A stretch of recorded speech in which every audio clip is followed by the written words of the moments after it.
Assalamualaikum warahmatullahi wabarakatuh. Alhamdulillahirabbil alamin wa bihi nasta'in wa ala umuri dunya waddin wassalatu wassalamu ala asyrafil anbiya'i wal mursalin wa ala alihi washabihi ajma'in amma ba'd.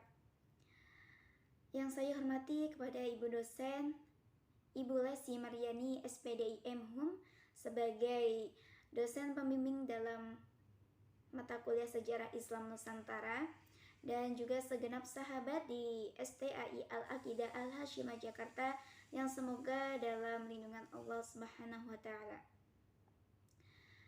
Juga salawat dan salam marilah kita sampaikan kepada manusia junjungan alam, yaitu Nabi Muhammad SAW. Semoga kita dapat syafaatnya beliau nanti di yaumil qiyamah. Amin ya rabbal alamin.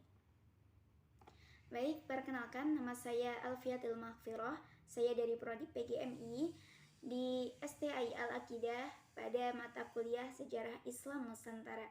Pada kali ini saya akan membahas tentang koneksi jaringan ulama di Samudra Hindia. Ya, kita ketahui bersama ya teman-teman bahwa Samudra Hindia merupakan samudra terbesar yang ketiga di dunia. Jadi tidak bisa kita pungkiri bahwa Samudra Hindia mempunyai peranan yang penting dalam jaringan ulama pada abad ke-17 dan ke-18. Keterlibatan di kawasan Hindia ini dibentuk oleh dua keadaan. Yang pertama yaitu kunjungan migrasi ke Mekah dan Madinah. Yang kedua yaitu mahasiswa yang sudah merasa mendapatkan ilmu yang cukup, mereka kembali lagi ke daerahnya masing-masing untuk disebarkan. Jadi ketika mereka datang dari penjuru dunia itu, murid-murid tersebut datang ke Mekah dan Madinah yang bertujuan untuk menuntut ilmu. Lalu ketika mereka sudah mendapatkan ilmu tersebut, sudah menguasainya, maka mereka kembali ke daerahnya mereka masing-masing dan mereka menyebarkan ilmu yang mereka dapatkan tersebut. Maka di sini tradisi jaringan ulama sangat erat kaitannya dengan lembaga-lembaga pendidikan dan keagamaan. Bermula dari majelis yang kecil teman-teman ya, dari masjid, dari surau, bahkan dari rumah guru sendiri tersebut, sekarang menjadi berkembang yang sangat pesat dan menjadi madrasah-madrasah. Nah, dua masjid yang di Mekah dan Madinah ini menjadi fokus utama para ulama teman-teman untuk terlibat dalam jaringan keilmuan dengan murid-murid yang kosmopolit, ya, yang dari di seluruh pelosok penjuru dunia. Tidak dipungkiri di sini terjadi adanya perbedaan pemahaman, juga perbedaan mazhab.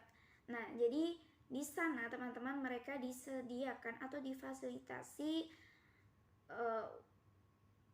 mazhab-mazhab Sunni, yaitu mazhab Hambali, mazhab Hanafi, mazhab Maliki, dan mazhab Syafi'i. Mereka dipandu oleh ulama-ulama yang ada di bidangnya. Jadi mereka juga belajar di situ sesuai dengan mazhab yang dianutnya, dan juga mereka ditentukan waktunya. Jadi waktunya saat belajar itu tidak bentrok gitu ya.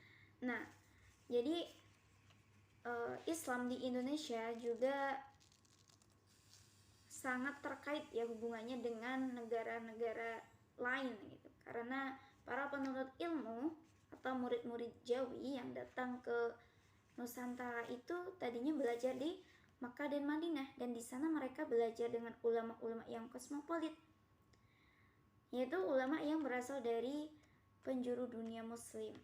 Mereka belajar macam-macam bidang ilmu. Kemudian setelah mereka melengkapi keilmuan mereka, mereka kembali lagi ke daerahnya masing-masing dan mereka menyebarkan ajaran yang telah mereka pahami tersebut. Dan perlu dicatat ya bahwa ulama, ya para murid-murid yang tadi belajar di Mekah dan Madinah itu pulang, mereka itu langsung aktif gitu teman-teman, langsung aktif terlibat dalam kontekstualisasi Islam ke dalam budaya lokal. Jadi saat mereka belajar di Makkah dan Madinah dengan bahasa Arab, yang mereka pelajari, maka ketika mereka pulang ke daerahnya masing-masing, mereka sudah menggunakan bahasa sesuai daerahnya masing-masing. Jadi itulah yang memudahkan jaringan ulama di Samudra Hindia itu cepat sekali berkembang. Ya, lanjut ke pembahasan selanjutnya, yaitu tokoh dan pertalian dalam jaringan. Di sini ada tokoh yang terkenal. Yang pertama yaitu Al-Baruji. Beliau adalah kelahiran India dan beliau berasal dari keturunan Persia. Yang kedua ada Ahmad bin Ali bin Abdul Al-Qudus Al-Sinawi Al-Mishari Al-Madani, ya, beliau dari Mesir. Dari keduanya tercermin contoh yang baik, ya, bagaimana interaksi ulama muncul dari pertalian pengetahuan Islam dari kawasan Samudra Hindia ke Haramain. Al-Baruji ini mempunyai nama lain yaitu Sayyid Sibghat Allah, merupakan imigran besar dari Haramain. Salah seorang guru Indian yang terkenal yaitu Wajih ad-Din al-Gujarat. Sayyid Sibghat Allah ini, teman-teman, beliau pernah tinggal di Ahmadabad selama 1 tahun, lalu pindah ke Bijapur, yaitu kalau kita tahu Bijapur itu pusat sufi yang kuat di India, di mana dia memperoleh dukungan dari Sultan Ibrahim Adil Shah dalam membuat pengaturan khusus baginya, yaitu pengaturan untuk kembali ke Haramain menggunakan kapal kerajaan pada musim haji pada tahun 1005 Masehi. Setelah beliau, yaitu Sayyid Sibghat Allah ini melaksanakan ibadah haji, beliau memutuskan untuk menetap di Madinah dan beliau juga membuat sebuah rumah di Madinah.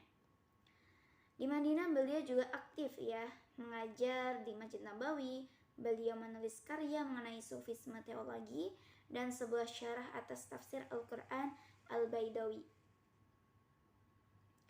Nama murid-muridnya diantaranya yaitu ada Ahmad Al-Sinawi, Ahmad Al-Qushashi, dan masih banyak lagi tentunya.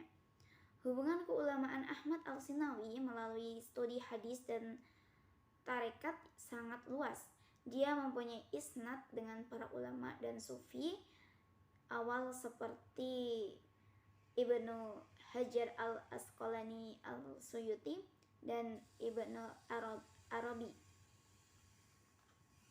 Lalu ke ekspansi jaringan. Nah, kita tahu bahwa ekspansi itu perluasan, ya. Di sini perluasan jaringan di Haramain ini berkembang lebih pesat, ya teman-teman, karena dapat dilihat dari pengalaman Ahmad Al-Qushashi sendiri, yaitu murid Al-Qushashi yang bernama Ibrahim Al-Karuni. Dia membangun karirnya di Madinah setelah mengembara mencari ilmu pengetahuan Islam di berbagai tempat di Timur Tengah. Al-Karuni menempati posisi penting dalam perkembangan jaringan ulama. Ini ditunjukkan tidak hanya banyaknya murid dan hubungan yang sangat luas, tapi juga Al-Karuni ini, teman-teman, dia mempunyai banyak karya-karya karena kecermelangan intelektualnya dan kepribadiannya dikemukakan oleh Al-Hamawi ketika dia berada di halakohnya Al-Karuni tersebut. Dia merasa seperti di salah satu taman surga. Lalu ulama besar lainnya yang memainkan peranan penting dalam jaringan ulama di Mekah dengan tradisi sufisme adalah ada yang namanya Taj ad-Din bin Zakaria. Dia berasal dari Sambhal, India, lalu pindah ke Mekah. Nah, dia di Mekah dikenal dengan gelar kehormatannya, teman-teman, yaitu Imam Haramain. Nah, Masya Allah. Ulama dari Mekah juga ada nih, teman-teman, namanya Taj al-Din bin Ahmad Zaid al-Abidin al-Tabari. Nah, kalau bahwa Zain al-Abidin al-Taberi ini dia lahir di Mekah dan terikat dalam jaringan ulama. Ini adalah ulama-ulama yang asli dari Mekah gitu ya teman-teman ya. Karena banyak juga ulama-ulama yang mengajar di Mekah dan Madinah itu dari luar Mekah itu sendiri gitu. Namun juga dari dalam Mekah tersendiri juga ada, itu namanya ada Taj-ad-Din bin Ahmad dan Zain al-Abidin al-Tabari. Jadi dapat saya simpulkan bahwa munculnya jaringan ulama di Samudra Hindia ini tidak lepas dari ulama-ulama di seluruh penjuru dunia. Karena dapat kita ketahui yang tadi sudah saya jelaskan, tidak hanya ulama lokal Mekah Madinah saja yang mengajar di sana, melainkan juga ada ulama-ulama yang dari luar Mekah dan Madinah. Namun di sini juga ada perbedaan ya. Ada perbedaan hubungan antara ulama-ulama tadi, yaitu perbedaan pemahaman antara mazhab. Ya, tadi saya sudah sebutkan 4 mazhab Sunni, ada mazhab Hambali, Maliki, Hanafi, dan Syafi'i. Namun perbedaan tersebut tidak jadi masalah karena mereka lebih fokus atau cenderung ke reformasi Islam sendiri. Dan mobilitas guru dan murid tersebut yang relatif tinggi menyebabkan penyebaran atau tumbuhnya jaringan ulama itu lebih besar dan lebih cepat meluas ya ajaran agama Islam tersebut. Dengan semua itu kita bisa melihat bahwa ternyata teman-teman ya di Islam Indonesia sendiri tidak lepas dari dinamika tersebut ya, kerangka koneksi dan perkembangan Islam di kawasan lain khususnya Timur Tengah. Mungkin cukup sekian dari penjelasan saya, kurang lebihnya mohon maaf, semoga bermanfaat. Saya akhiri, wassalamualaikum warahmatullahi wabarakatuh.